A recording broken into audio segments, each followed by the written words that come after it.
اللہ تعالیٰ نے انسان کو بنایا ہے اور انسان بھولتا بار بار ہے اور خطائیں بھی بار بار کرتا ہے۔ خطا کرنے والا اور بھول جانے والا اللہ کی بارگاہ میں ایسا نہیں ہے کہ وہ ہمیشہ کے لیے ناکارہ ہے، بلکہ اللہ تعالیٰ نے اسے زندگی میں بار بار موقع دیے ہیں کہ تو اپنی خطاؤں سے اور اپنی بھول سے پھر سے دوبارہ اپنی اچھی زندگی میں آ جا، اور اسی کو ہم توبہ کہتے ہیں۔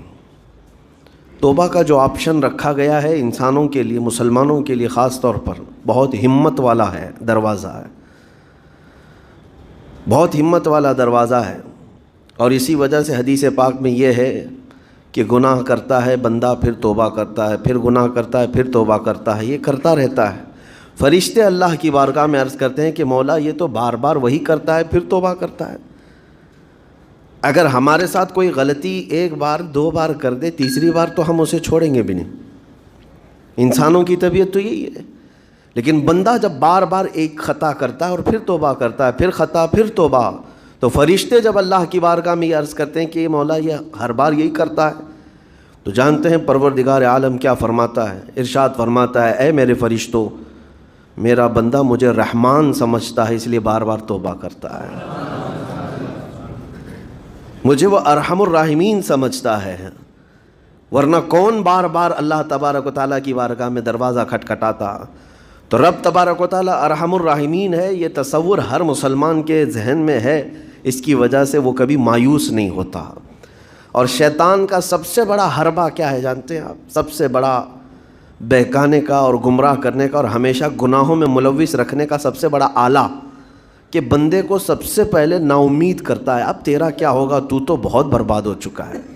یہ جو خیال شیطان ڈالتا ہے دل میں، اس کے بعد پھر وہ بندہ جری ہو جاتا ہے، اب میرے توبہ سے بھی کچھ ہونے والا نہیں ہے، جو جس طرح زندگی چل رہی ہے چلنے دو، ارے 50 سال ہو گئے اب تک میں یہی کرتا رہا، اب کیا سدھروں؟ یہ جو خیالات ہے یہ شیطان ڈالتا ہے تاکہ اس کی کفر پر موت ہو جائے، تاکہ وہ ہمیشہ گناہوں کی موت مرے۔ نا امیدی جو ڈالتا ہے شیطان، اب میرے ساتھ کچھ ہونا نہیں ہے۔ نہیں میرے عزیزو، رحمت عالم صلی اللہ تعالیٰ علیہ وسلم کی بارگاہ میں کیسے کیسے لوگ آئے اور ارحم الراحمین نے ان کی توبہ قبول کی۔ آپ کو ایک بات میں بتاؤں، سیدنا عمر ابن خطاب رضی اللہ تعالیٰ عنہ کا دور ہے۔ مثنوی شریف میں مولانا روم فرماتے ہیں، جنت البقیع آپ نے سنا ہوگا، قبرستان مدینے کا، مدینے کے قبرستان میں رات کے وقت ایک بوڑھا آدمی 80 سال کا جو بانسری بجاتا تھا اور اسی سے پیسہ کماتا تھا، اس کی بانسری میں بڑی اچھی لے تھی، بڑی سر اچھی تھی، لوگ سنتے تھے اور پیسے دیتے تھے، لیکن بڑھاپے میں جب سانس پھولنے لگ جاتی ہے، ہانپنے لگ جاتا ہے، سانس نہیں ٹھہرتی، تو بانسری کیسے بجتی؟ اس کی لے ٹوٹ جاتی، لہجے بدل جاتے۔ بوڑھا آدمی، اب اس کی بانسری سننے کو کوئی آتا نہیں تھا اور پیسے ملتے نہیں تھے، تھک ہار کر کے وہ آیا، رات کا وقت تھا، جنت البقیع قبرستان میں، 80 سال کی عمر کا ہو گیا ہے، اس نے بانسری توڑ دی، کہا زندگی بھر جس چیز سے میں کماتا تھا اب میری سانسوں نے جواب دے دیا، جسم پھولنے لگا ہے، سانس زیادہ آنے لگ گئی ہے، اب میرا کھانا پینا کیسا چلے گا؟ خیر ارحم الراحمین ہوں تو تیرا ہی بندہ، میرے اہل و عیال نہیں، میرے رشتہ دار نہیں، مجھے اگر تو بھوکا مارنا ہے تو اسی قبرستان میں مار دے، یا اگر میری زندگی باقی ہے تو میرے رزق کا انتظام کر دے۔ وہ رو رہا تھا 80 سال کی عمر میں۔ جب بندہ لاچار و مجبور ہوتا ہے تو پروردگار کو ہی یاد کرتا ہے۔ جانتے ہیں عمر ابن خطاب رضی اللہ تعالیٰ عنہ امیر المومنین مسجد نبوی میں تھے اور ان کی آنکھ لگی تھی، خواب میں رسول پاک صلی اللہ تعالیٰ علیہ وسلم تشریف لائے، کہا عمر اللہ کا حکم ہے جنت البقیع میں جاؤ، ایک بھوکا آدمی کھڑا ہے، اپنے گھر سے کھانا لے جاؤ اور اس کی ضرورت کا انتظام کرو۔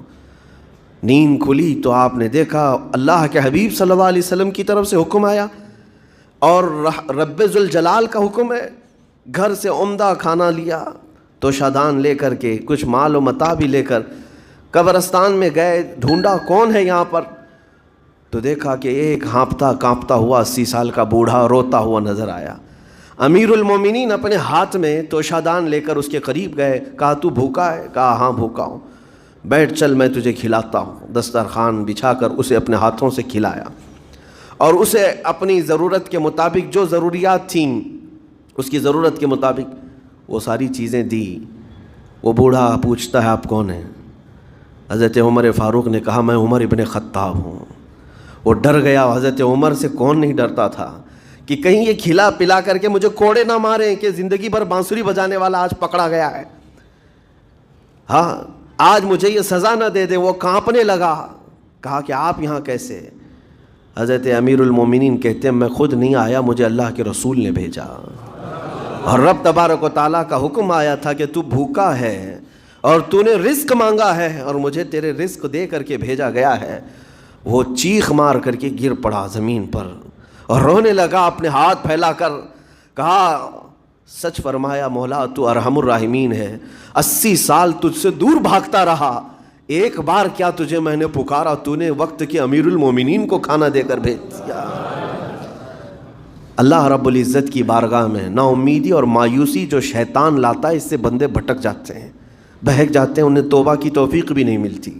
اسی لیے میرا مولا فرماتا انا عند ظنی عبدی بی. رب تعالیٰ فرماتا میرا بندہ میرے بارے میں جیسا گمان کرتا ہے میں اس کے ساتھ ویسا سلوک کرتا ہوں. تم کیا گمان کرتے ہو؟ وہ سخت پکڑ کرے گا, ابھی مار ڈالے گا. وہ غفار ہے, قہار ہے, جبار ہے, لیکن ساتھ میں وہ ستار بھی ہے, وہ رحمان بھی ہے, رحیم بھی ہے. اگر رب تبارک و تعالیٰ ہر چیز پر پکڑ کرتا تو ہمارا تو جینا ہی نہیں تھا. یہاں پر اتنے گناہ ہو چکے. اور وہ رب تعالیٰ فرماتا وسعت رحمتی کل شیء. اللہ رب العزت بندوں کو معاف کرنے کا اظہار زیادہ فرماتا ہے. اور